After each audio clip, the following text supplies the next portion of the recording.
Assalamualaikum warahmatullahi wabarakatuh. Alhamdulillah. Nahmaduhu wa nasta'inuhu wa nastaghfiruh. Wa na'udzu billahi min shururi anfusina wa min sayyiati a'malina. Man yahdihillahu fala mudilla lahu wa man yudlil fala hadiya lahu. Asyhadu an la ilaha illallah wahdahu la syarika lahu. وأشهد أن محمدا عبده ورسوله صلى الله عليه وعلى آله وسلم يا أيها الذين آمنوا اتقوا الله حق تقاته ولا تموتن إلا وأنتم مسلمون أما بعد. Jemaah sekalian, Bapak Ibu, ikhwan dan akhwat, kita bersyukur kepada Allah Tabaraka wa Ta'ala. Di sore hari ini kembali kita dapat bertemu dan melaksanakan kewajiban kita sebagai seorang muslim dimanapun kita berada. Kewajiban untuk menuntut ilmu, mempelajari tentang agama kita yang kita cintai. Yang berusaha kita pahami, kita amalkan dan kita pertahankan agama ini sampai akhir hidup kita. Mudah-mudahan apa yang kita lakukan di sore hari ini Allah catat sebagai amal saleh yang dapat memperberat timbangan kebaikan kita nanti pada hari kiamat. Pada kesempatan kali ini insyaallah kita akan membahas satu tema yang sangat penting dan wajib dipahami dan diketahui oleh setiap muslim, yaitu tentang sebab lemahnya iman. Apa penyebab lemahnya iman? Karena iman itu terkadang naik, terkadang turun. Naik dengan sebab ketaatan, turun dengan sebab kemaksiatan. Kita sudah lama menjadi seorang muslim. Dan kita sudah pernah merasakan adanya peningkatan iman. Dan kita pun pernah merasakan turunnya iman. Adapun bagi orang-orang yang bertakwa, saleh dan salihah, akidahnya benar, ibadahnya benar, akhlaknya mulia. Mereka semua pernah merasakan turunnya iman. Dan kalaupun turun iman, bagi orang-orang bertakwa, turunnya sedikit, tidak banyak. Dan ketika turun, cepat lagi naik ke atas. Karena mereka melakukan berbagai macam terapi, kiat-kiat agar iman itu tidak berlama-lama ketika turun. Meskipun turunnya hanya sedikit. Itu orang bertakwa. Adapun kalau kita bukan termasuk orang bertakwa, muslim yang jauh dari agama, muslim yang munafik, muslim yang fasik, muslim yang zalim, muslim yang tidak peduli kepada penciptanya dan lain-lain. Kalau turun iman itu biasanya banyak sekali. Dan ketika naik, bisa jadi naik lama sekali naiknya. Atau bisa jadi nggak naik-naik lagi. Dan semakin turun iman seseorang karena tidak ada upaya, tidak ada ikhtiar, tidak ada terapi, tidak ada kiat-kiat yang dia lakukan. Sehingga turunnya pun terjun bebas dan akhirnya menjadi seorang yang murtad. Jadi ini masalah kita bersama ya. Sebab lemahnya iman yang mesti kita bahas. Kenapa iman itu bisa mudah sekali lemah, mudah kita terpengaruh lagi oleh godaan syaitan, dan mudah lagi terpengaruh oleh hawa nafsu. Memang fitnah itu luar biasa di hadapan kita. Hidup di zaman sekarang fitnah itu kan banyak sekali. Maka iman ini sangat sulit untuk dipertahankan. Mempertahankan saja sulit. Jangankan menambah, dipertahankan yang sudah ada saja sulit. Tetapi apabila memang kita melakukan langkah-langkah untuk mengobati keimanan kita, maka tidak mungkin itu tidak bisa untuk menambah. Karena Allah pasti membantu. Sulitnya itu karena kita mengandalkan diri kita sendiri. Tapi kalau Allah memberikan bantuan, maka semua terasa mudah, ringan, gampang, dan enteng. Ya. Pada kesempatan kali ini, kita akan lihat kurang lebih ada 25 sebab lemahnya iman. 25 sebab lemahnya iman. Kenapa iman mudah turun? Kenapa kita mudah nggak semangat? Kenapa kita mudah futur? Kenapa kita mudah mendapatkan rasa malas, tidak sungguh-sungguh? Untuk ngaji pun malas, untuk sholat pun malas, untuk berbagai macam, jangankan perkara yang sunnah, perkara yang wajib pun berat sekali kita lakukan. Jangankan ibadah sunnah, ibadah yang wajib pun terasa berat dan beban. Tidak merasa nyaman menjadi seorang muslim. Tidak pernah merasakan nikmatnya ibadah, manisnya ibadah, dan lezatnya ibadah. Tidak ada yang dia rasakan. Hampa sekali. Hidupnya susah, gelisah, galau, bingung, dan resah. Karena iman itu turun, menjadikan orang itu pasti dia menjadi stres. Kalau iman semakin naik dengan ilmu, iman semakin naik dengan ketakwaan, pasti dia bahagia dan merasakan ketenangan. Karena ketenangan itu datang dari Allah. Kebahagiaan juga datang dari Allah. Kalau kita beriman dan beramal saleh. Baik. Saya akan posting pada sore hari ini di Telegram saya. Silakan antum lihat di Telegram sosial media saya, Telegram Nazmi Umar Bakar. Ada saya tulis 25. Ya, sekarang saya posting ya. Sekarang saya posting 25 sebab lemahnya iman di Telegram ya, bukan di Instagram. Telegram, aplikasi Telegram. 25 sebab lemahnya iman yang coba kita pelajari, kita pahami. Oh, ternyata dari 25 ini kita lihat masing-masing kita insya Allah ada poin-poin yang kena.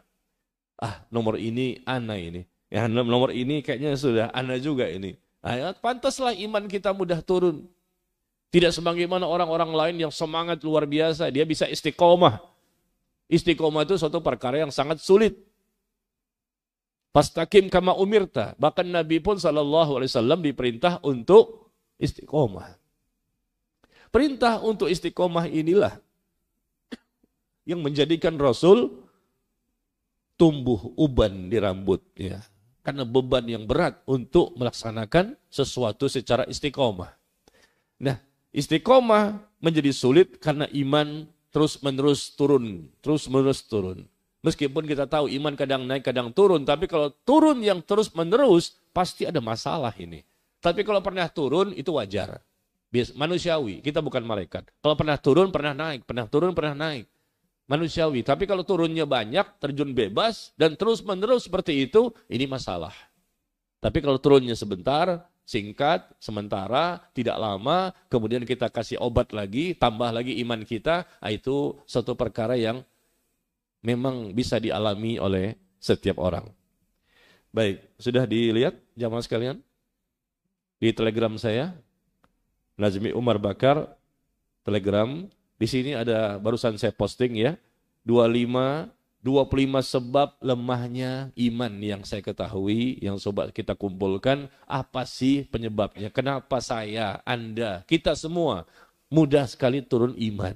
Mudah sekali mendapatkan rasa malas, nggak sungguh-sungguh, nggak semangat, dan mudah tergoda gangguan syaitan, mudah jatuh pada dosa, malas untuk melakukan ketaatan, yang wajib maupun yang sunnah.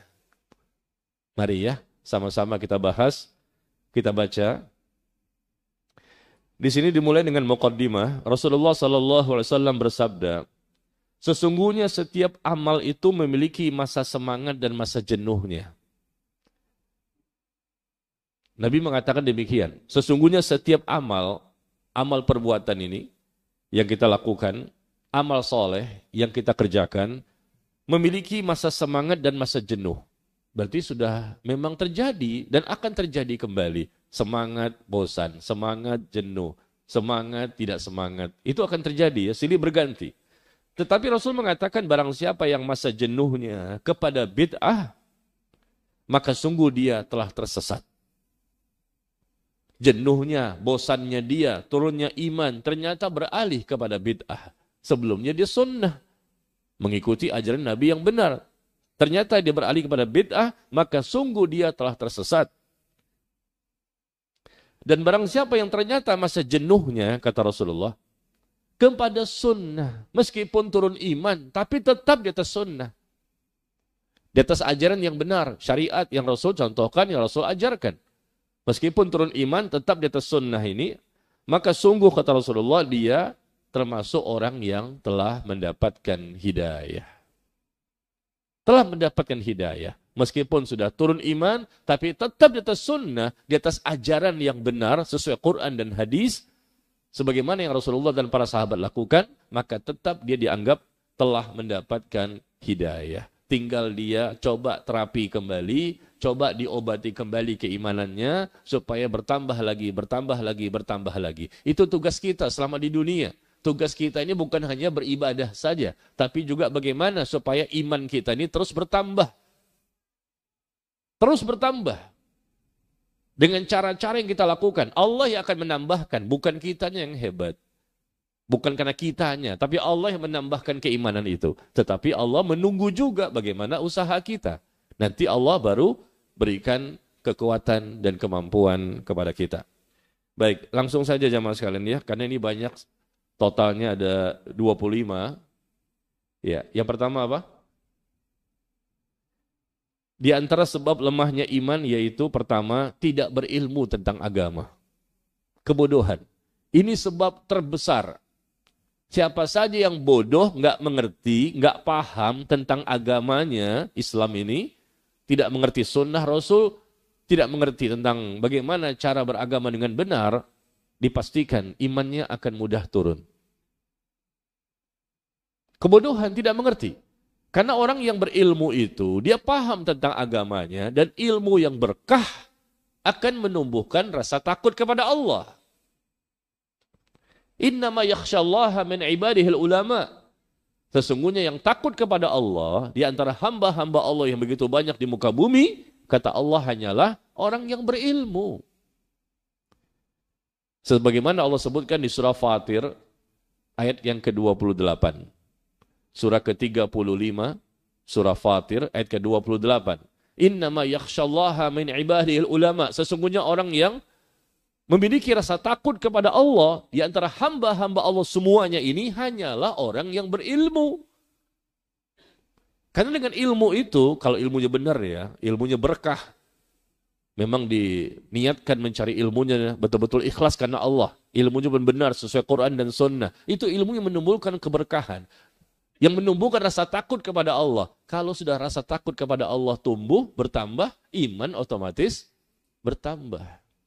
Semakin bodoh, semakin tidak mengerti. Semakin jauh dari ilmu. Semakin tidak paham tentang Islam ini. Maka ini menjadi faktor terbesar orang itu mudah turun atau gampang terpengaruh oleh godaan syaitan dan hawa nafsu. Karena penyebab kita berdosa di muka bumi ini, penyebabnya apa sih kita berdosa? 2. Menjadikan kita tuh berdosa lagi, berdosa lagi, berdosa lagi.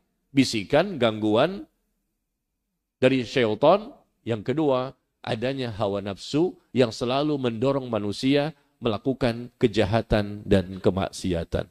Karena hawa nafsu itu ternyata tidak dirahmati oleh Allah. Hawa nafsu terbagi 2. Ada hawa nafsu yang bisa kita bawa kepada perbuatan yang terpuji. Ada hawa nafsu yang bisa dibawa kepada perbuatan yang tercela. Hukum asalnya hawa nafsu itu membawa manusia kepada perbuatan yang tercela. Kecuali hawa nafsu yang Allah rahmati. Sebagaimana Allah firmankan di surat Yusuf ayat ke-53. Inna nafsa la'ammaratun bisu' illa ma rahima rabbi. Sesungguhnya hawa nafsu itu, kata Allah, selalu mendorong manusia ke arah kejahatan, keburukan, kemaksiatan, kecuali hawa nafsu yang Allah rahmati. 2 penyebab manusia berbuat dosa. Bisikan syaitan, gangguannya, dan hawa nafsu yang selalu mengajak kita kepada kesalahan dan kesalahan. Tetapi dengan modal ilmu, insya Allah, bi'idznillah. Karena Allah yang mengatakan bahwa orang yang takut kepada Allah, di antara hamba-hamba Allah ini adalah orang yang berilmu. Ilmu yang melahirkan rasa takut kepada Allah karena ilmunya benar. Bukan sembarang ilmu. Banyak juga orang yang belajar tentang Islam, tapi ilmunya salah. Tidak sesuai dengan Quran dan Sunnah. Atau mungkin ilmunya benar, sesuai Quran dan Sunnah, tapi niatnya yang salah, tidak ikhlas. Riya, sum'ah, ujub, sombong. Akhirnya ilmu itu tidak berkah dan ilmu itu tidak melahirkan rasa takut kepada Allah. Akhirnya iman pun mudah turun. Ya. Yang kedua, kita singkat saja ya, banyak 25 ini. Di antara sebab lemahnya iman adalah jarang mengingat azab Allah. Jarang mengingat azab, hukuman, siksaan Allah. Kalau kita sering ingat-ingat bagaimana siksa kubur, bagaimana siksa neraka, bagaimana hukuman yang Allah berikan di dunia sebelum orang tua mati, apa saja bentuk hukuman-hukuman dan siksaan yang Allah berikan kepada hamba selama di dunia. Kita ingat, kita pelajari, kita ketahui, insya Allah ini akan mengerem keinginan kita untuk melakukan kejahatan dan keburukan. Iman naik dengan ketaatan, iman turun dengan kemaksiatan. Tapi kalau kita sering ingat azab Allah, bagaimana murka Allah, bagaimana marahnya Allah, bagaimana siksaan Allah, azab, kita pelajari. Bagaimana ayatnya, bagaimana hadisnya, bagaimana ancamannya bagi pelaku dosa ini, dosa ini, dosa ini. Insya Allah itu bisa. Kita sudah pernah kok mencoba ini, ternyata memang ada kenaikan-kenaikan iman kita, akhir tiba-tiba kita lebih semangat untuk melakukan yang wajib, bahkan yang sunnah. Karena banyak mengingat azab Allah. Ya. Kemudian yang ketiga, di antara sebab lemahnya iman adalah tidak mau membersihkan hati. Hati yang berpenyakit, hati yang kotor, hati yang keras, mudah sekali menjadikan orang itu turun iman. Maka harus dibersihkan. Supaya hatinya qalbun salim. Hatinya bersih, hati yang sehat, hati yang selamat, hati yang suci. Orang-orang yang bertambah-tambah terus imannya kepada Allah karena dia berusaha untuk mengobati hatinya yang keras. 30 obat penyakit hati. Ini kan cuma ringkasan ya, tapi tentunya perlu dicari tahu bagaimana untuk antisipasinya, mencari sebagaimana nomor 3 tidak mau membersihkan hati, ya begini jadinya. Kalau bersihkan hati gimana caranya Pak Ustadz? Saya pengen bersihkan hati saya. Berarti diobatilah hati itu, karena hati itu bisa berpenyakit. Hati itu bisa keras. Ya, dengan berdoa kepada Allah, dengan membaca Al-Quran, dengan berziarah kubur, dengan datang ke majelis taklim, dengan mendengarkan kajian-kajian dan lain. Banyak sekali 30 obat penyakit hati. Itu pun ada di artikel saya nih di Telegram. Nanti bisa dibaca pada artikel yang lain. Jadi orang-orang yang tidak mau membersihkan hati, hati itu berpenyakit dibiarkan. Hati yang keras dibiarkan karena banyaknya dosa. Maka lama-lama menyebabkan hati itu menjadi hitam. Satu dosa menyebabkan satu titik hitam di hati. 2 dosa menyebabkan 2 titik hitam di hati. Kemudian kita bertaubat, putih kembali setelah bertaubat. Tapi ketika tidak bertaubat, maka titik hitam itu makin banyak, akhirnya menghitamkan semua hati. Bagaimana dia bisa bertambah iman?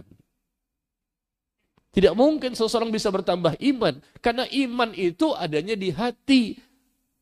Diucapkan dengan lisan. Dan dibuktikan dengan perbuatan anggota badan. Lisan dan anggota badan itu gimana? Hati dulu. Hati yang pertama kali harus baik. Kalau hatinya baik, kata Rasulullah, seluruh anggota tubuh manusia menjadi baik. Dan kalau hatinya jelek, rusak, dan mati, na'udzubillah, hitam, tentunya lisan dan perbuatan pun akan rusak. Ya. Jadi kalau ada orang yang tidak mau membersihkan hatinya, tetap dalam penyakit. Dan penyakit ini bukan penyakit zahir ya, penyakit batin, penyakit hati. Fi qulubihim maradun fazadahumullahu maradha. Ya. Allah katakan bahwa di hati mereka ada penyakit, lalu Allah tambahkan lagi penyakit-penyakit berikutnya. Bukan ditambahkan iman, justru Allah tambahkan penyakit-penyakit yang lain lagi. Kenapa? Karena orang itu memang tidak ada usaha untuk membersihkan hatinya. Ya. Kemudian yang keempat, jarang mentadaburi Al-Quran. Jarang untuk mentadaburi Al-Quran. Mentadaburi bukan sekedar membaca ya, tapi juga berusaha memahami apa yang kita baca. Banyak orang bisa baca Quran, mungkin fasih bacaannya. Tetapi mereka tidak mentadaburi. Kalau tidak mentadaburi, ini berbahaya bagi keimanan. Meskipun membaca juga ada pahalanya. Tapi tidak sedikit orang yang bahkan hafal Quran pun 30 juz, bisa jatuh kembali kepada dosa dan imannya turun. Karena tidak paham tentang apa yang dibaca. Innama yu'minu bi ayatina alladhina idza dzukkiru biha kharru sujjada. Sesungguhnya orang-orang beriman itu apabila mereka dibacakan ayat-ayat Allah, mereka menyungkur sujud. Hati mereka tunduk patuh kepada Allah. Innamal mu'minuna alladhi idza dzukirallah wajilat qulubuhum wa idza tuliyat alaihim ayatuhu zadatuhum imana wa ala rabbihim yatawakkalun. Allah sebutkan di surah Al-Anfal, ayat yang kedua. Surah Al-Anfal, surah ke-8, ayat yang kedua. Bahwa sesungguhnya orang-orang beriman itu adalah apabila orang tersebut ya disebutkan nama Allah di sampingnya, maka bergetar hatinya. Dan apabila dibacakan ayat-ayat Allah, maka bertambah-tambah imannya. Ini. Kenapa dibacakan firman Allah bertambah imannya? Karena dia paham, dia mentadaburi, dia menghayati, dia memahami. Bukan sekedar dibaca saja yang bisa menjadikan seseorang bertambah imannya, tambah lagi dia mengerti apa ayat yang dibacakan kepadanya. Coba kita dibacakan ayat ini, imam membaca Quran, kita diam saja. Kenapa? Nggak paham, nggak mengerti. Tapi bagi orang yang mentadaburinya, dia pahami ayat tersebut, dia tahu tafsirnya, maka mudah tersentuh hatinya, mudah meneteskan air mata. Karena dia tahu bahwa yang dibaca itu adalah ayat siksaan. Kita nggak tahu, kita diam. Ini kayak imam kapan selesainya nih? Lama benar nih. Karena nggak paham. Bagaimana bisa bertambah iman? Atau mungkin dibacakan tentang surga, bagaimana keindahannya. Kita juga nggak paham. Nah, di sini di surah Al-Anfal ayat kedua Allah menjelaskan bahwa sesungguhnya orang-orang mukmin, orang-orang beriman adalah apabila mereka dibacakan, disebut nama Allah, maka bergetar hatinya, dan apabila dibacakan firman Allah, maka bertambahlah imannya. Jadi kalau orang yang jarang mendengar firman Allah, jarang mentadaburi Al-Quran, maka tentunya mudah turun futur imannya. Yang kelima, sebab lemahnya iman adalah malas untuk beribadah dan melakukan ketaatan. Perasaan malas ini dipelihara. Kita mungkin semua pernah merasakan rasa malas, turun iman. Tapi maksud saya, malas di sini harus dilawan. Dipaksa diri ini untuk menjadi lebih baik. Kita memaksa diri kita agar kita bisa menjadi lebih baik. Kalau sudah jelas kita malas, lalu kita biarkan. Nah, ini berbahaya. Adanya malas untuk beribadah, malas lagi ditambah biarkan lagi, malas dibiarkan lagi. Tidak kita obati, sekali lagi. Pembahasan kita ini kan masalah obat. Kalau kita sakit, datang ke dokter, minta resep untuk beli obat di apotek. Coba kalau turun iman. Turun iman bagaimana? Apakah kita obati iman kita? Yang sedang malas nih, lagi gak semangat, lagi banyak penuh dosa. Bagaimana caranya? Maka diobati, jangan dibiarkan terus-menerus. Diobati segera. Rasa malas itu jangan dibiarkan. Tapi kita lawan rasa malas tersebut dengan kesungguh-sungguhan. Kita lawan rasa malas tersebut dengan keyakinan. Kita lawan rasa malas tersebut dengan berdoa kepada Allah, minta kekuatan, dan lain-lain. Ya, ini teorinya ya. Tentunya kita sama-sama mempraktekannya. Ini yang kita tahu. Penjelasan dari para ulama saya kumpulkan, saya ringkaskan seperti ini menjadi suatu tulisan yang insya Allah bermanfaat. Jadi kita bisa mengetahui, oh ternyata nomor 1 saya nih, nomor 4, oh saya ini. Pantesan selama ini mudah turun iman. Lalu kita kadang-kadang kalau turun iman, kita kambing hitamkan siapa? Oh jangan-jangan istri saya nih, jangan-jangan suami saya, jangan-jangan teman saya. Padahal kita yang salah. Kita mudah menuduh orang lain. Coba cek nomor 1 sampai 25 di sini. Di mana posisi kita? Ya. Kemudian yang keenam, jarang mengingat kematian. Ya, pantas-pantas aja. Orang yang banyak mengingat kematian, jamaah sekalian, banyak ingat kematian bukan ingin mati. Tapi banyak ingat kematian itu menjadikan kita semangat untuk beribadah. banyak ingat kematian, akhirnya kita bersegera untuk bertaubat. Coba jarang ingat kematian. Jarang ingat kematian. Dunia, dunia, dan dunia. Apa yang terjadi? Orang itu malas untuk bertaubat. Nantilah besok, nantilah besok, nantilah besok. Jarang ingat kematian. Apa yang terjadi? Dia malas untuk beribadah. Ya. Jadi kita nggak tahu kapan matinya kita. Tapi mengingat mati itu bermanfaat. Karena kita tahu bahwa kita bukan tinggal di dunia selama-lamanya. Mengingat mati dapat melembutkan hati yang keras. Iman yang baik itu kan karena hati lembut. Iman yang baik naik terus, naik terus, naik terus. Kenapa? Karena hatinya lembut. Nah kalau hatinya keras, bagaimana bisa menjadikan naik itu imannya? Nah keras itu kenapa? Karena dia jarang ingat kepada kematian. Hanya dunia yang dia pikirkan. Pagi, siang, sore, malam hanya dunia saja. Jarang ingat kepada kematian. Padahal itu pasti terjadi. Dan semua manusia pasti kembali kepada Allah. Ya. Yang ketujuh, enggan untuk menginfakkan harta. Penyebab berikutnya, kenapa iman itu menjadi lemah? Karena enggan untuk menginfakkan harta.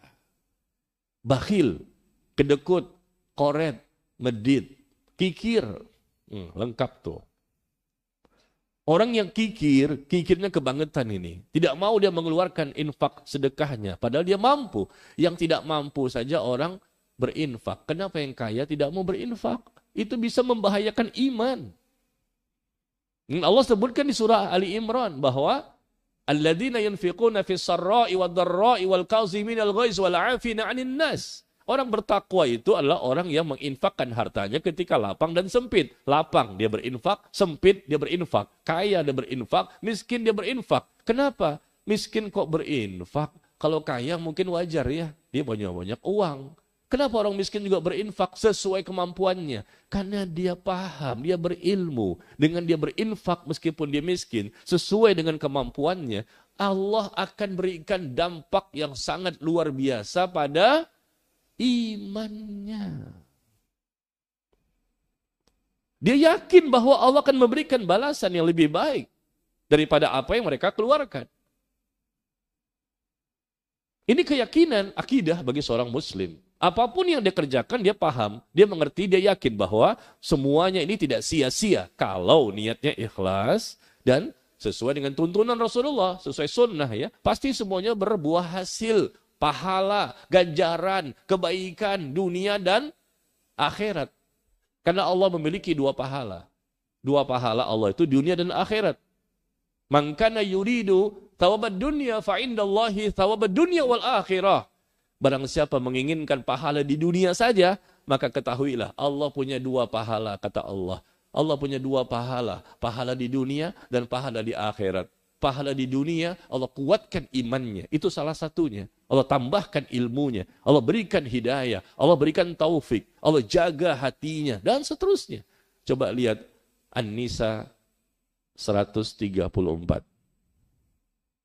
Di surah An-Nisa, surah keempat, ayat 134 ya, ayat yang saya bacakan tadi bahwa pahala itu terbagi dua ya, pahala di dunia dan pahala di akhirat. Jadi nggak ada yang sia-sia semua perbuatan baik kita itu.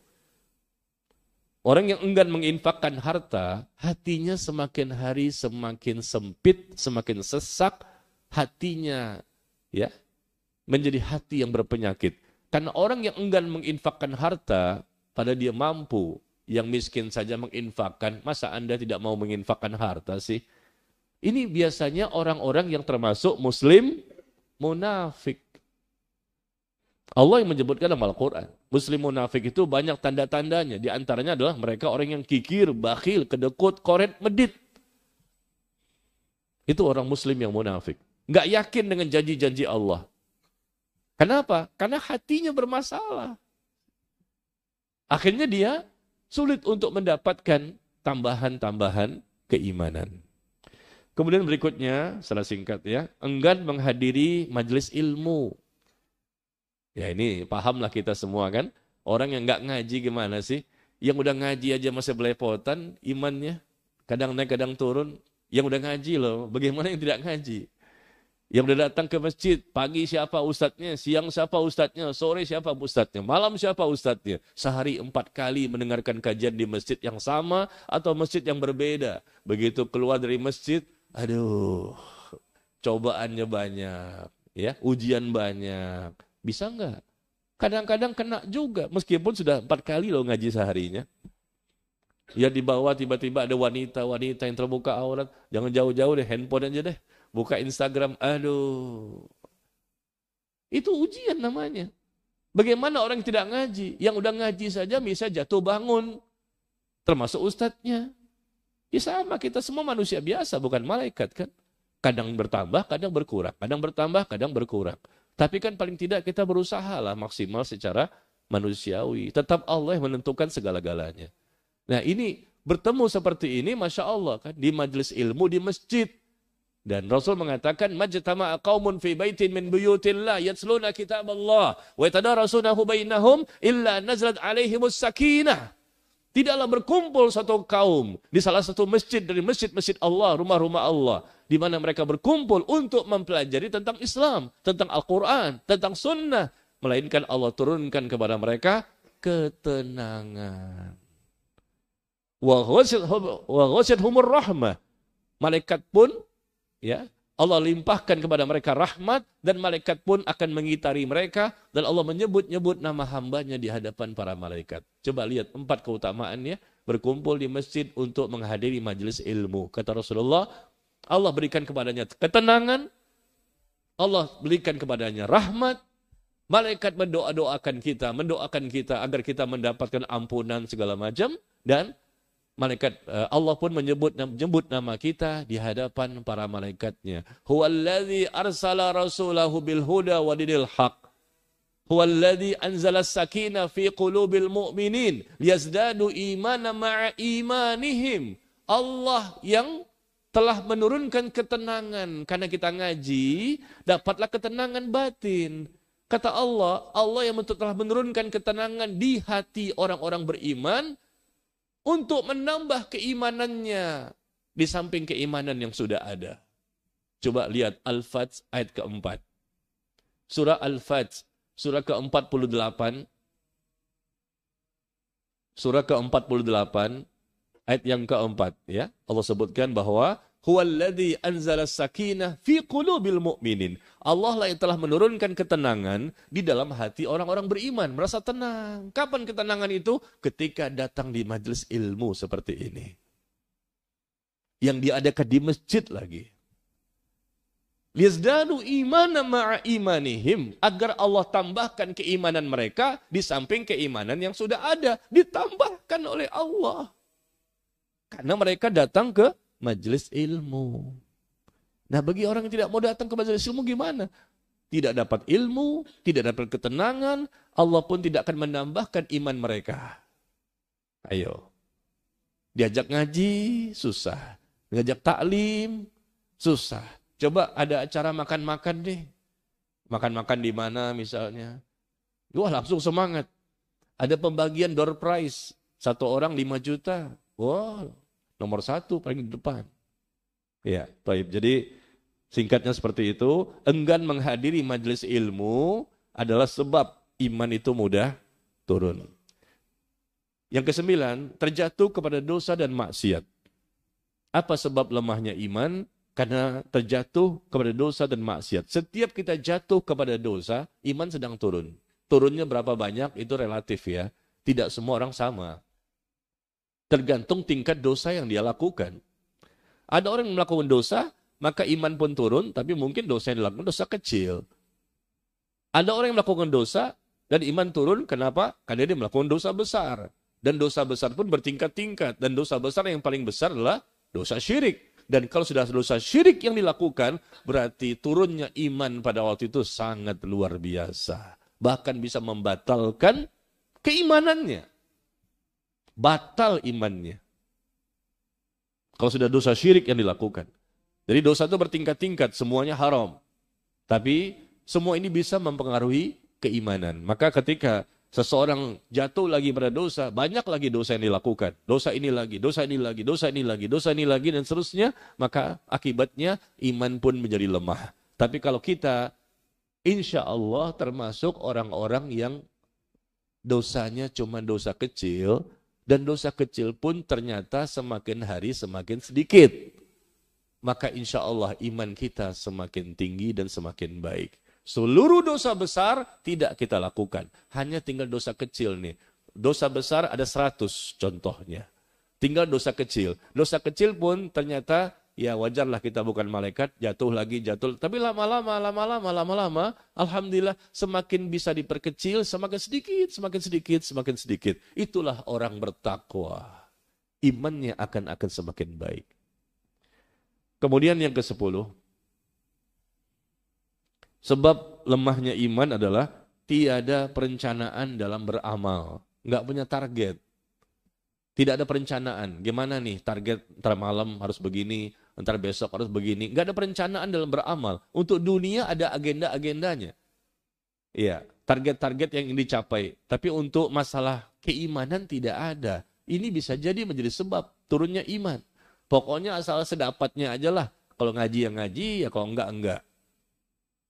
Target untuk mendapatkan tambahan-tambahan yang lebih baik dari sisi keimanan tidak dilakukan. Apakah datang ke majelis ilmu?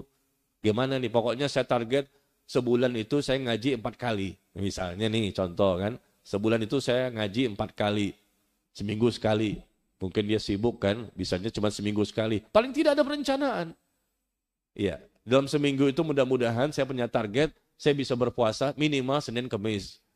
Punya target. Paling tidak bangun malam. Paling tidak seminggu sekali. Atau seminggu 2 kali. Atau gimana. Ada target, ada perencanaan dalam beramal. Insya Allah ini akan lebih memotivasi kita untuk bisa lebih baik. Insya Allah, coba deh. Coba diamalkan ini. Kita tulis masing-masing ya. Target kita apa. Lalu dengan target-target ini yang kita ingin dapatkan, insya Allah menjadikan kita semakin termotivasi. Karena kita punya target. Besok gimana, minggu depan gimana, bulan depan gimana, bahkan hari ini harus lebih baik dibandingkan hari kemarin, dan hari esok harus lebih baik dibandingkan hari ini. Dari sisi apa? Iman, ilmu, amal. Itu target seorang mukmin. Hari ini harus lebih baik dibandingkan hari kemarin. Hari esok harus lebih baik dibandingkan hari ini. Dari sisi apa? Iman, ilmu, dan amal. Nah, seperti itu ya, kurang lebih. Jadi cobalah kita buat target-target, kita targetkan.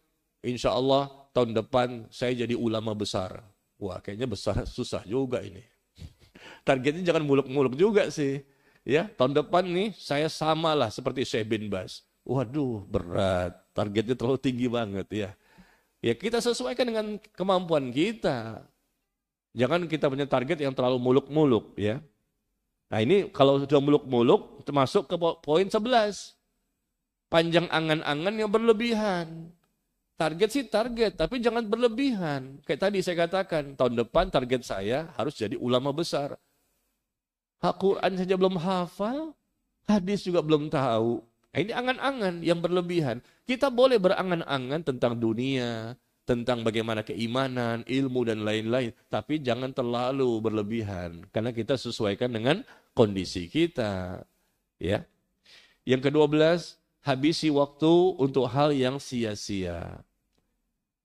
Apa sebab lemahnya iman? Karena banyak waktu habis untuk hal yang sia-sia, yang tidak bermanfaat. Ya, kumpul-kumpul, bicara ngelantur, sana-sini, segala macam. Gak ada manfaatnya. Habis berjam-jam, main game. Atau mungkin di kafe. Ngomong di kafe kan ngumpul-ngumpul berapa lama? 5 jam. Minum cuma secangkir kopi. Ini yang punya kafe ini kepengen lama banget, mau pengen diusir nih orang. 5 jam cuma minum satu cangkir kopi. Rugi dia. Ya, karena masih banyak orang lain yang pengen duduk di kafe itu. Habis waktu sia-sia. Ngobrolnya apa sih? Masalah yang tidak bermanfaat. Ini juga bisa menimbulkan lemahnya iman. Kemudian meninggalkan teladan yang soleh. Meninggalkan teladan yang soleh ini artinya kita tidak mau mendatangi guru-guru atau ustadz yang bisa menjadikan kita termotivasi. Iya, coba deh kalau kita lagi turun iman, kita ketemu dengan orang-orang soleh. Barangkali teman kita, barangkali guru kita, coba kita datangi mereka, mungkin mereka lagi ngasih taklim di suatu tempat, atau kita bertemu langsung dengan mereka. ya, bagaimana amal mereka, bagaimana ucapan mereka. Kadang-kadang itu bisa berpengaruh kepada diri kita. Bagaimana ketika menyampaikan sesuatu, ketika taklim, coba lihat bagaimana ketika Imam Ahmad bin Hambal. Imam Ahmad bin Hambal di taklimnya, majelis ilmunya, dihadiri oleh 5.000 orang. Yang menulis, mencatat hadis-hadis yang disampaikan oleh Imam Ahmad hanya 500. Yang datang 5.000. Yang mencatat 500. Sisanya apa? 4.500. Mereka hanya memperhatikan bagaimana cara bicaranya Imam Ahmad, bagaimana akhlaknya ketika menyampaikan ilmu, bagaimana ekspresinya ketika dia menunjukkan kesedihan, ketakutan, ketika membaca hadis. Itu saja dipelajari, dilihat. Akhirnya bertambah iman. Mereka nggak mencatat 4.500 itu. Tapi mereka melihat bagaimana ekspresinya Imam Ahmad ketika menyampaikan hadis. Mungkin ada hadis-hadis yang menimbulkan rasa takut, maka tiba-tiba dia menangis, tetes air mata, mungkin suaranya serak, atau gimana caranya. Itu diperhatikan. Meneladani orang-orang saleh ketika dia memberikan kajian, atau mungkin di kehidupan sehari-hari di rumahnya, mungkin dia tahu dekat rumah dengan seorang ustadz atau orang saleh yang lain. Ini bisa menimbulkan semangat kita, bertambah iman kita. Karena kita butuh orang lain untuk memotivasi diri kita. Ya. Baik. Kemudian rumah di lingkungan yang buruk.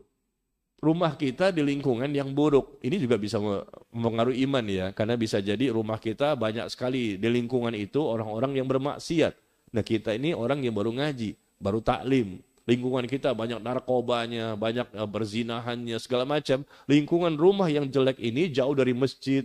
Banyak yang nggak sholat misalnya begitu ya. Ini juga bisa menjadikan iman kita berbahaya. Yang ke-15, terlalu berlebihan dalam perkara makan, tidur, berbicara, dan bergaul. Terlalu berlebihan ya. Dalam masalah makan yang kebanyakan sampai begah ya. Makan itu sampai begah, sampai kita itu kekenyangan yang luar biasa, berlebihan. Begitu juga tidur, terlalu banyak tidur. Ini semua bisa mengeraskan hati. Kebanyakan makan menjadikan ibadah kita jadi lambat. Timbullah penyakit ini, penyakit ini, penyakit ini. Kenapa? Terlalu berlebihan. Bukan Allah melarang kita untuk makan. Wa kulu washrabu wa la tusrifu. Makanlah, minumlah, tapi jangan berlebihan. Sesungguhnya Allah tidak menyukai orang-orang yang berlebihan. Ya. Dan berlebihan dalam makan, tidur, berbicara, dan bergaul yang berlebihan, ini semua bisa mengakibatkan hati berpenyakit. Bahkan bisa mematikan hati. Makanya kalau makan jangan berlebihan, tidur jangan berlebihan, berbicara pun jangan berlebihan, dan bergaul pun jangan terlalu berlebihan. Karena ini semua berkaitan dengan iman, berkaitan dengan hati, berkaitan dengan agama kita. Ya. Kemudian sibuk dengan dunia, istri, anak, dan lain-lain ya. Bergaul dengan teman yang jelek, ya, teman-teman yang jelek yang bisa menjadikan kita turun iman. Tidak bersabar menghadapi ujian, ya, ujian silih berganti, jangankan hilang, yang ada saja belum selesai, tambah lagi ujian-ujian yang baru. Ada 2 masalah saya Ustadz, 2 belum selesai timbul 3 jadi 5, 5 belum selesai tambah lagi 5, 10 masalah. Begitulah dunia silih berganti ujian. Kalau kita nggak kuat-kuat iman, turun iman itu. Sakit yang kemarin belum selesai, tambah lagi penyakit yang baru. Masalah kemarin belum selesai, tambah lagi masalah persoalan yang baru. Apa ini dianggap biasa? Memperkuat iman? Tidak. Orang yang sudah ngaji pun ketika diberikan ujian yang bertubi-tubi, berkali-kali, bisa mempengaruhi. Makanya kita sikapi ujian tersebut dengan sabar. Dan itu hukumnya wajib. Bersabar menghadapi ujian. Itu hukumnya wajib. Kita tahu semua ini berasal, ya, terjadinya ujian dan musibah berasal dari Allah. Allah yang menetapkan, Allah yang mengizinkan. Ma asaba min musibatin illa bi'idnillah. Tidak ada musibah yang menimpa seseorang melainkan terjadi dengan izin Allah. Ya, maka bersabarlah. Bersabar dan perkuat kesabaran kita karena pasti ada dan tidak pernah ada. Tidak pernah tidak ada. Maksud saya, ujian itu selalu ada, tidak pernah tidak ada. Silih berganti, mungkin anak ujian, mungkin istri, mungkin suami. Mungkin masalah di masjid, mungkin masalah dengan teman-teman, mungkin masalah di kantor, mungkin masalah di mana saja. Kalau semua masalah ini kita biarkan, lalu kita tidak sabar, tidak berusaha untuk menjadi orang yang bersabar menghadapi persoalan, iman kita mudah turun. Insya Allah kita semua di sini mungkin sudah pernah merasakannya. Banyak masalah, bingung, stres, gimana ya Ustaz ya, gimana ya. Dia nggak tahu, Ustaz juga punya masalah. Cuman Ustaz nggak curhat aja sama antum. Kalau Ustaz curhatnya kemana? Kalau jamaah curhatnya ke Ustaz. Ustaz curhatnya kemana? Hah? Hah? Ke istri. Kan antum juga punya istri. Jamaah curhatnya ke Ustaz. Ustaz kalau ada masalah curhatnya ke siapa? Ke Allah. Ya antum juga bisa ke Allah. Kenapa harus ke Ustaz? Kurang lengkap Pak Ustaz. Mungkin dari Pak Ustaz ada solusi-solusi yang lain. Semua kita ada masalah. Kata para ulama, tidak ada masalah dengan masalah. Karena masalah itu pasti ada. Yang bermasalah itu adalah sikap kita dalam menghadapi masalah. Sikap yang salah dalam menghadapi masalah, itu sebetulnya masalah. Bukan masalah yang kita hadapi, sikapnya yang salah. Karena masalah itu memang nggak pernah hilang, selalu ada. Udah tenang nih, aman, ada lagi. Tenang, aman, ada lagi. Sampai kapan begini Pak Ustadz? Sampai kita masuk surga. Udah mati nih, berada di alam kubur, ada lagi ujian. Ada di padang mahsyar, ada lagi ujian. Begitu masuk surga, senang, nikmat, bahagia, tidak ada lagi ujian. Jadi gimana lagi? Ya sudah. Allah sudah tetapkan demikian. Bahwa memang dunia ini tempatnya ujian. Yang sudah mati pun diuji kembali. Man rabbuka, man nabiyuka, ma dinuka. Ditanya, siapa Rabbu, siapa nabimu, apa agamamu? Bisa nggak kita jawab? Itu ujian juga. Jadi supaya hati kita tenang dan tidak terganggu keimanan kita, maka kita harus sikapi dengan sikap yang sabar dan kita perkuat kesabaran ini dalam rangka meraih wajah Allah. Udahlah, kita sebentar kok di dunia nggak lama dan kita yakin semua terjadi dengan izin Allah, kita minta kepada Allah. Bagaimana? Supaya kita tetap iman ini bertambah. Pernah nggak? Coba saya tanya sama antum. Pernah nggak antum mendapatkan masalah yang memang masalah itu bisa menjadikan iman turun? Lalu antum berdoa kepada Allah, ya Allah, jangan engkau jadikan masalah, persoalan dan ujian yang aku hadapi ini menyebabkan turunnya imanku. Tapi naikkanlah imanku sehingga aku merasa yakin, lebih yakin kepada engkau akan pertolongan yang engkau akan berikan kepada aku. Pernah nggak berdoa seperti itu? Kita tahu ada masalah, bisa turun iman. Ada masalah, turun iman. Masalah, turun iman. Kenapa? Karena kita, putus asa, buruk sangka kepada Allah, nggak semangat lagi, gimana nih, susah banget ya, Akhirnya kita yang jangankan ibadah yang sunnah, ibadah yang wajib pun sedikit-sedikit hilang. Yang haram-haram pun mulai diserempet-serempet dilakukan. Kenapa? Kepepet Ustadz, masalah duit nih masalahnya. Nah, itu kan karena mereka ingin mengambil jalan pintas. Kalau sesuai syariat lama Pak Ustadz kayaknya. Enak kan jalan pintas nih, jalan tol. Begitu lakukan langsung kaya duitnya. Tapi kan haram. Nah, kita baca di sini, ya, di poin keberapa itu? 20 nih. Poin 20. Makan, minum, dan nafkah yang haram tuh menjadikan iman mudah turun. Siapapun manusianya di muka bumi ini, orang-orang kaya, orang banyak uangnya. Kalau andaikan mereka mendapatkan dari nafkah-nafkah yang haram, itu tidak akan mungkin bisa menambah keimanan.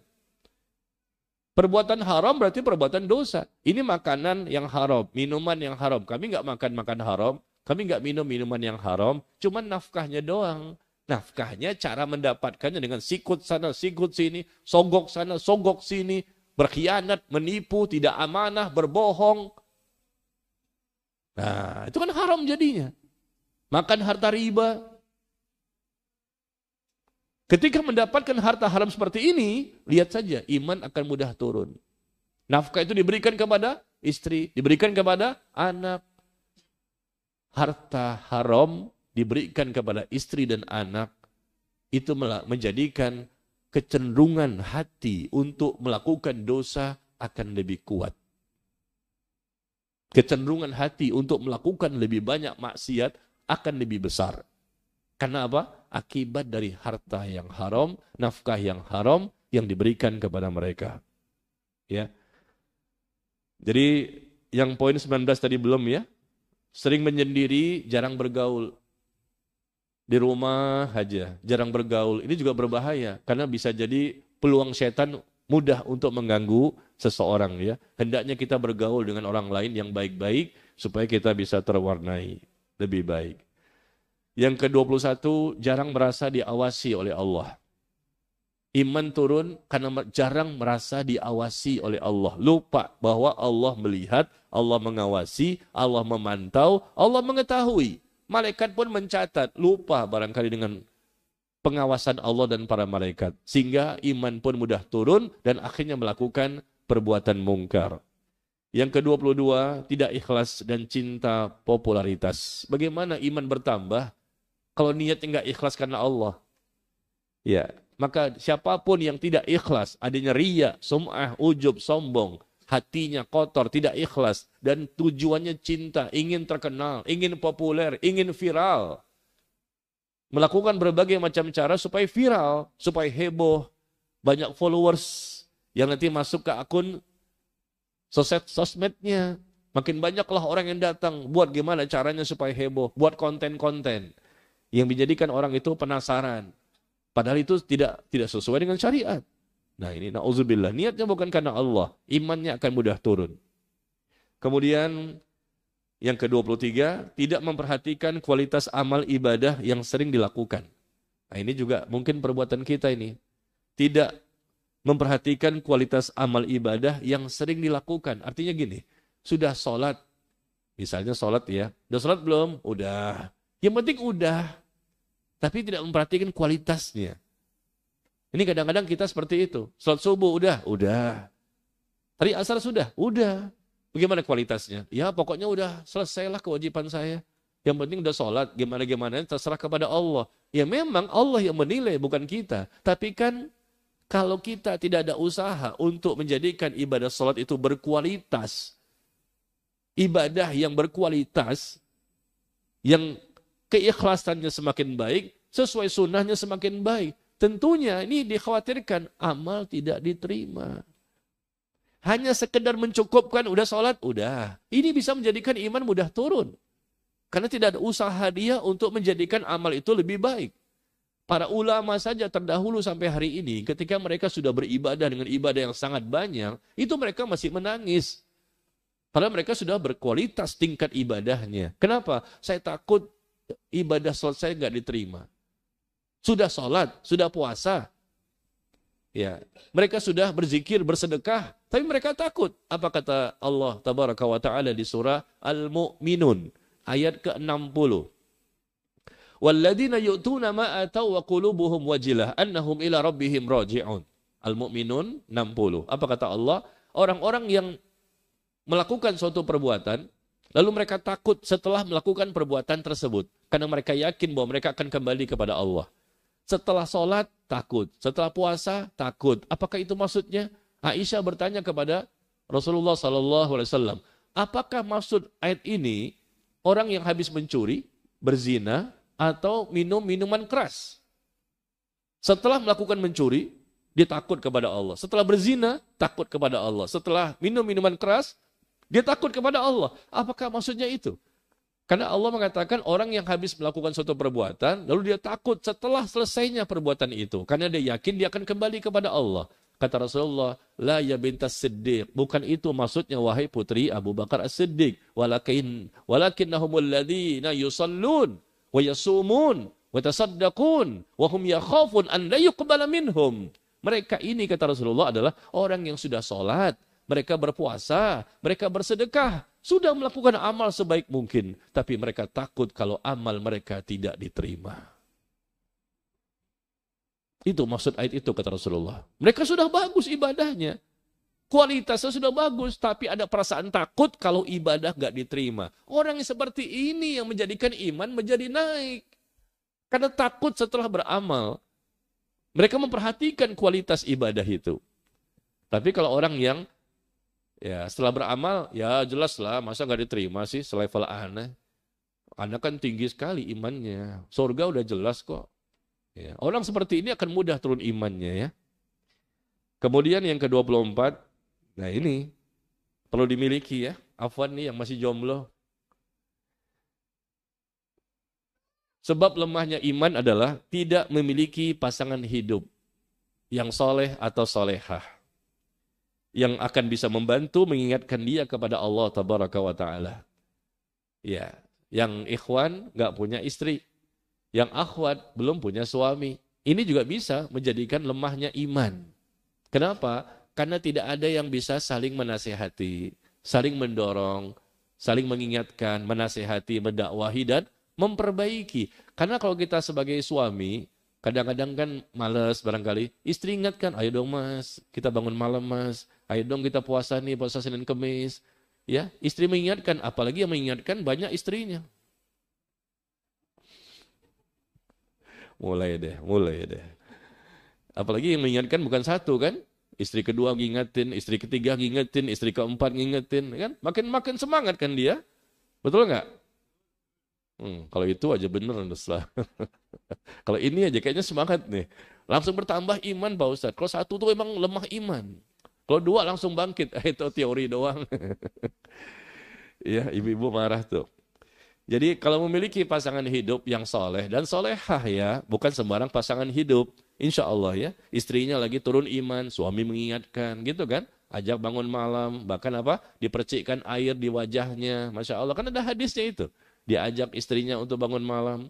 Istri juga begitu, ayo dong mas, gak bisa juga dipercikkan wajahnya dengan air tadi di waktu malam. Akhirnya suami pun bangun sama-sama, mereka salat berjamaah. Nah ini. Maka lengkapi kita dengan pasangan hidup yang soleh dan soleha. Yang terakhir, yang ke-25, obat ya, yang mesti kita pahami semua ini. Sebab lemahnya iman adalah jarang berdoa agar istiqomah dan beristighfar. Ya, jarang berzikir dan jarang berlindung kepada Allah dari gangguan syaitan. Bisa jadi ini sebabnya ya. Karena jarang berdoa tentang istiqomahnya itu. Atau jarang minta ampun kepada Allah. Karena kalau kita istighfar, banyak bertaubat, Allah akan jadikan kita akan lebih baik. Istaghfiru rabbakum, thumma tubu ilaih, yumatti'kum mata'an hasana. Coba lihat di awal-awal surat Hud.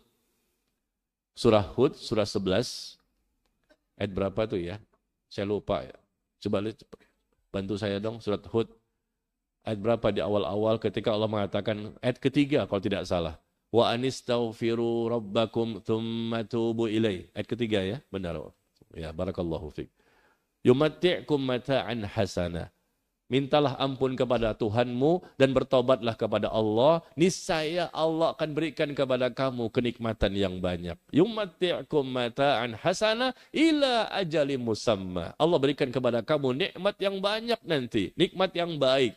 Sampai pada waktu yang Allah tentukan. Nah, nikmat yang baik. Salah satunya apa? Nikmat yang Allah berikan. Tambahan iman. Akibat banyaknya istighfar dan taubat yang kita lakukan. Begitu juga kita banyak ta'awud. A'udzubillahi minasyaitonirrajim.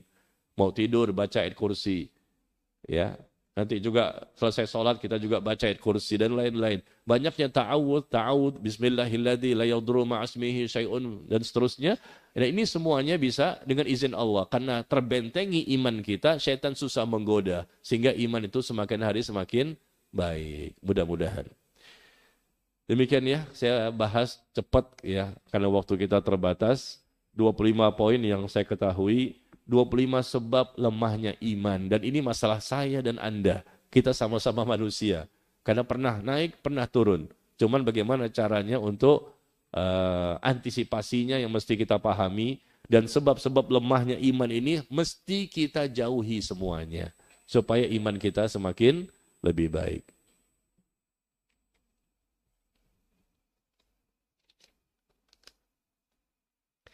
Kita masuk soal jawab ya.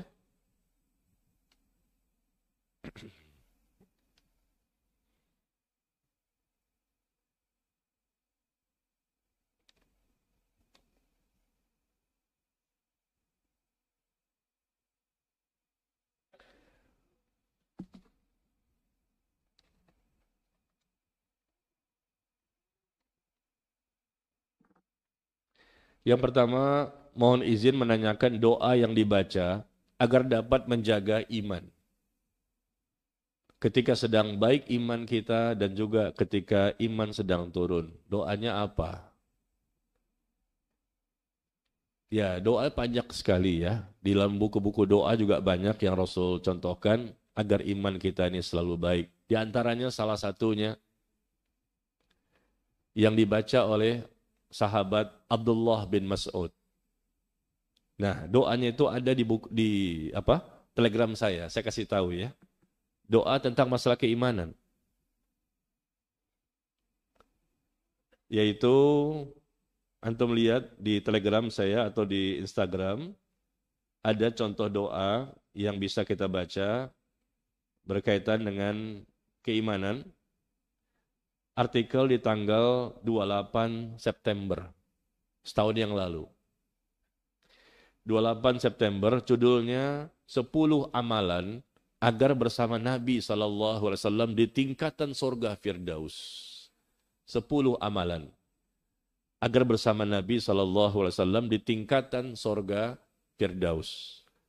Nah, di sini saya sebutkan 10 amalan, di antaranya adalah kita berdoa agar kita bisa bersama Nabi di surga Firdaus. Dan doa itu ada di poin yang ke-9. Ya, afan ya. Kalau antum nggak punya Telegram bisa dicari di Instagram ya. Judulnya sama, 10 amalan agar bersama Nabi SAW di tingkatan surga Firdaus, tanggal 28 September. Nah, di sini contoh doanya, Allahumma inni as'aluka imanan la yartaddu wa na'iman la yanfadu wa murafaqah Muhammadin sallallahu alaihi wasallam fi a'la jannatil khuld. Ya Allah, aku mohon kepadamu iman yang tidak pernah lepas. Aku mohon kepadamu iman yang tidak pernah lepas. Kenikmatan yang tidak pernah habis. Dan juga dapat menyertai Nabi Muhammad SAW di surga yang tertinggi dan kekal. Ya, ini athar ya, athar dari Abdullah bin Mas'ud radhiyallahu an. Ini doa yang beliau baca. Allahumma inni as'aluka, ya Allah, aku mohon kepadamu iman yang tidak pernah lepas. Selalu dalam kondisi yang baik. Iman yang selalu menjadi baik. La yartaddu. Kenikmatan yang tidak pernah habis. Selalu ya, diminta kepada Allah kenikmatan. Dan juga aku mohon kepadamu bisa menyertai bersama dengan Nabi Muhammad SAW di surga yang tertinggi dan kekal. Ya, ini salah satu contoh saja doa tentang masalah keimanan. Kemudian yang kedua, izin bertanya, apakah jika orang yang mengidap penyakit mental dapat dikatakan lemah imannya? Orang yang mengidap penyakit mental, apakah dapat dikatakan lemah imannya? Penyakit mental seperti apa sih? Stres. Orang yang stres, penyakit mental itu. Apakah orang yang stres dapat dikatakan lemah imannya? Kalau stresnya berlebihan, bisa kita katakan lemah imannya. Karena manusia ini lumrah ya, manusiawi kalau dia pernah bingung, pernah resah, pernah gelisah.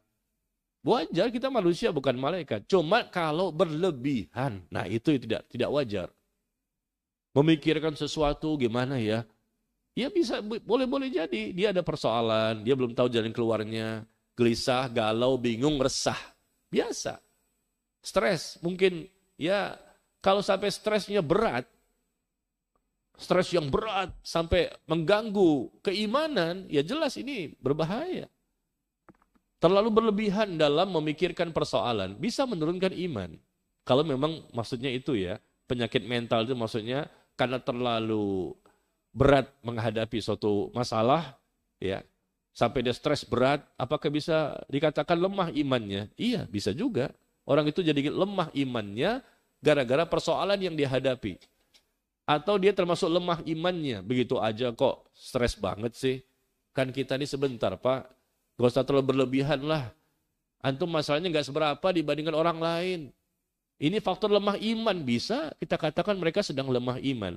Coba deh kita ngaca, kita pergi ke rumah sakit, kita lihat di rumah sakit tuh, orang yang sakit tuh lebih banyak, yang lebih parah dibandingkan kita. Kita baru cuma pilek-pilek doang, langsung aduh gimana nih, langsung turun iman. Ya, cemen. Baru masalah pilek doang. Coba kita ke rumah sakit, yang patah ini, yang rumah sakit yang ini, yang kanker, yang sakit jantung, yang wah. Tapi mereka kadang-kadang kita lihat ada orang-orang yang masih kokoh, tegar gitu loh imannya. Padahal ujian yang Allah berikan kepada mereka lebih berat dibandingkan kita. Ya, jadi kalau itu dimaksud bahwa penyakit mental dapat dikatakan lemah imannya, iya. Kalau memang terlalu berlebihan dalam menyikapi masalah. Sudahlah, tidak ada masalah dengan masalah. Semua pasti kita pernah menghadapi masalah. Yang bermasalah itu adalah sikap kita dalam menghadapi masalah. Masalah pasti ada dan tidak pernah selesai. Tidak ada masalah dengan masalah karena masalah itu pasti ada dan akan datang silih berganti. Hari ini bagus, besok coba. Nauzubillah, kita nggak mau ada masalah, kita nggak mau ada musibah, kita berlindung kepada Allah. Tapi ketika sudah datang gimana? Ya sudah, gimana lagi? Sikapi saja masalah tersebut dengan tenang. Ya, kita tahu ini terjadi semua dengan izin Allah. Nah, kita minta pertolongan kepada Allah, kita cari solusinya. Bagaimana jalan keluarnya? Belum selesai, ada lagi masalah berikutnya. Kenapa jadi banyak masalah nih? Jangan-jangan terlalu banyak masalah. Jangan-jangan kita ini ada orang yang jauh dari agama. Sehingga Allah jadikan kita bercerai-berai urusannya. Tapi orang yang memang memandang dunia itu kecil, barang siapa memandang dunia itu kecil, dan akhirat itu besar, dunia itu kecil, Allah itu besar. Dunia bukan segala-galanya, justru akhirat itulah segala-galanya. Insya Allah, Allah akan berikan kekayaan di hatinya. Mangkana yuridu, mangkana barang siapa yang obsesinya, tujuan terbesarnya adalah dunia, apa kata Rasulullah? Allah akan cerai-beraikan urusannya. Stres terus dengan masalah dunia, karena tujuannya obsesinya dunia. Tetapi barang siapa yang tujuannya akhirat, maka Allah kumpulkan segala urusannya, Allah mudahkan segala urusannya. Kalaupun ada masalah, tapi Allah berikan jalan keluar. Ingat apa kata Allah? Wa may yattaqillah, barang siapa bertakwa kepada Allah, yaj'al lahu makhraja. Allah berikan solusi atas masalahnya semua dan memberikan kepadanya rezeki dari arah yang tanpa disangka-sangka.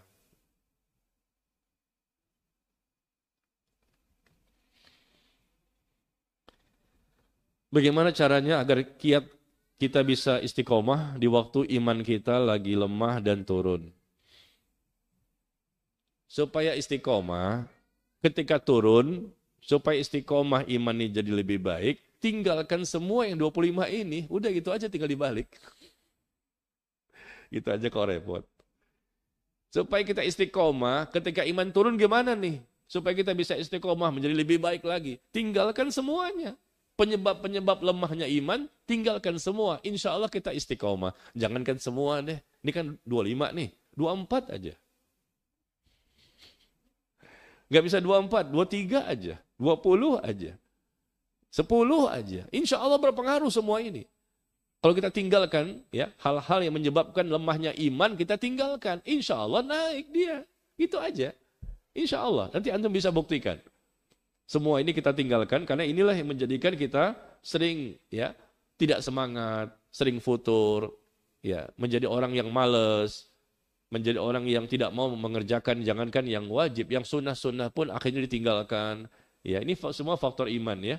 Dan kalau kita mengamalkan amal-amal saleh, iman pun akan bertambah. Coba terakhir, Allah berfirman di surah An-Nisa ayat ke-66. An-Nisa ayat ke-66.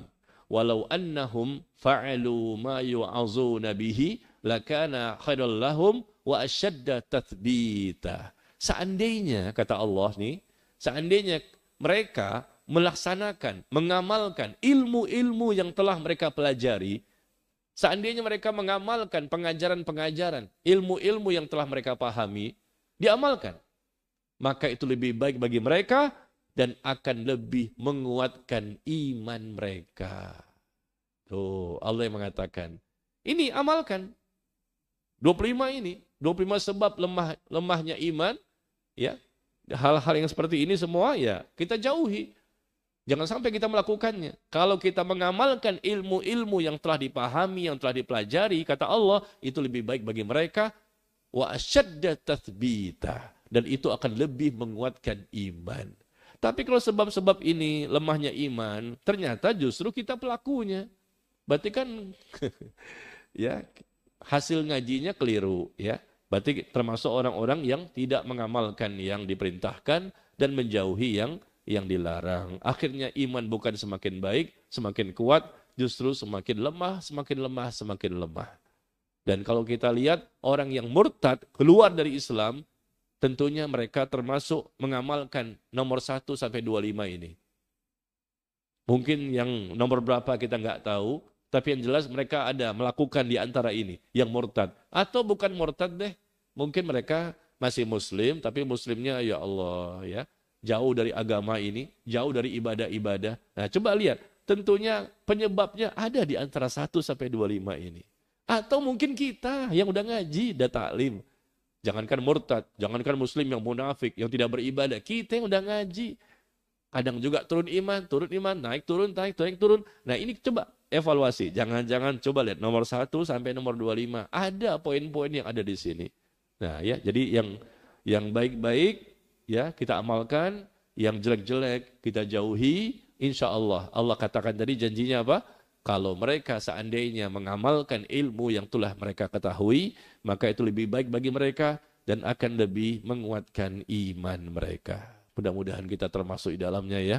Kita mengamalkan ilmu bukan sekedar koleksi, bukan sekedar catatan, bukan sekedar pendengaran. Tapi sama-sama kita mengamalkan ilmu ini supaya nanti wa asyadda tathbita, supaya iman kita semakin kuat, kata Allah tabaraka wa ta'ala. Wallahu ta'ala a'lam bis-shawab. Wa sallallahu ala nabiyyina Muhammad walhamdulillahi rabbil alamin. Subhanakallahumma wa bihamdika asyhadu an la ilaha illa anta astaghfiruka wa atubu ilaik.